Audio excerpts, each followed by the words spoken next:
ஒரு சில விஷயங்கள் இல்லை ஒரு சில பிரச்சனைகள் மட்டும் என்ன பண்ணணும், நம்மளை பின்தொடர்ந்து வந்துகிட்டே இருக்கும்.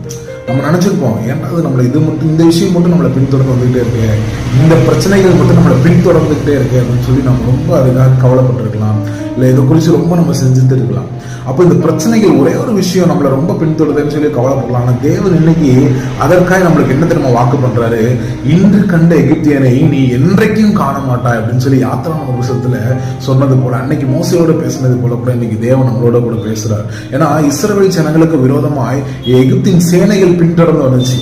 அந்த சேனை அவங்களை விட்டு விடல, அவங்களை இன்னும் அடிமைப்படுத்தி இந்த பிரச்சனைகளை அவங்க கொடுத்துக்கிட்டே இருக்கணும்னு நினைச்சு எகிப்தின் சேனைகள் அவங்களை பின்தொடர்ந்து வந்தது. ஆனா தேவன் என்ன தெரியுமா பண்ணாரு, இன்னைக்கு நீ பாக்குற அந்த எகிப்தியனை நீ என்னைக்குமே நீ பார்க்க மாட்டேன்னு சொல்லி தடையா இந்த செங்கடலை பிளந்தாரு, அதுல அவர் நடக்க வச்சாரு. பின்னாடி துரத்து கொண்டு வந்த சேனைகள் என்ன தெரியுமா பண்ணாரு, அந்த கடலின் ஆழத்துல போட்டு மூழ்கி அவங்களோட கதையை முடிச்சிட்டாரு.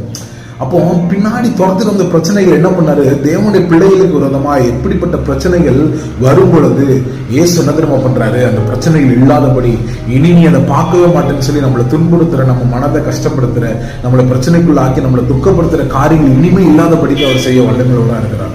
அப்ப அந்த தேவனை விசுவாசத்தை ஏசப்பா நீங்க வாக்கு பண்ணிருக்கிறீங்க, இன்னைக்கு நான் பார்க்கிற பிரச்சனை இனி நான் என்னைக்குமே பார்க்க மாட்டேன்னு சொல்லி நம்ம அறிக்கை பண்ணும் பொழுது இனி அந்த பிரச்சனைகள் நம்மளை சூழாது. அப்போ இன்னைக்கு நம்ம தேவனத்துல ஜெபிக்க போற இந்த வார்த்தையின்படி என்னுடைய பிரச்சனைகள் இனி என்ன மேற்கொள்ளாதபடிக்கு அதை நீங்க தடை பண்ணுகிறதற்காக நன்றின்னு சொல்லி அவருக்கு நம்ம நன்றி சொல்றோம்.